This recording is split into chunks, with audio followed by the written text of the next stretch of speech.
السلام عليكم ورحمة الله تعالى وبركاته. اخواني اخواتي، مرحبا بكم في هذا الفيديو الجديد اللي غادي يكون من مدينة أغادير وفي البحر الثاني في مدينة أغادير هو بحر اغروض. كنقلب على الاماكن السياحية في أغادير ونلقى هذا البحر. لقيت حتى هو زوين.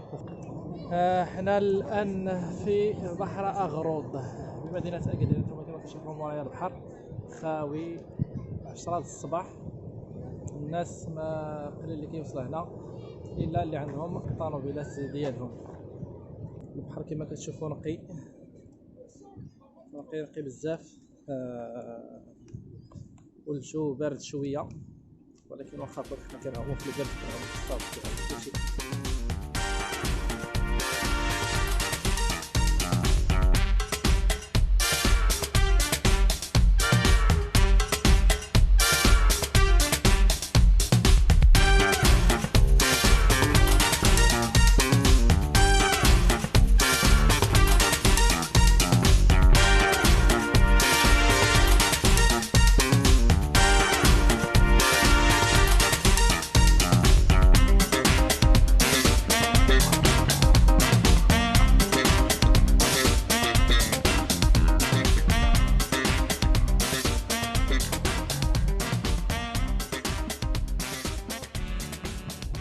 كما كتشوفوا هنا البارك ديال السيارات اللي كيوقفوا الناس السيارات ديالهم، وهنا الخيام الباراسولات ديال الناس اللي كيخيموا في البحر.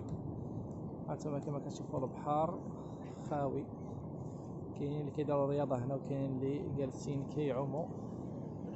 هانتوما كما كتشوفوا، وهنا قرية الالوان اللي كيسموها بقرية الالوان، فيها الالوان بزاف، كل دار عندها اللون ديالها اللي سميتها اغروض. هانتوما كما كتشوفوا، وهنا الخلالة الأمازيغية في الأرض مرسومة بالحجر وملونين.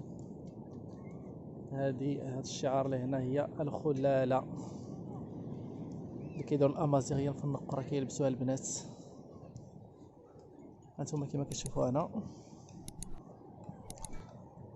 البحر. هانتوما كتشوفوا شحال المسافة اللي كاينة في البحر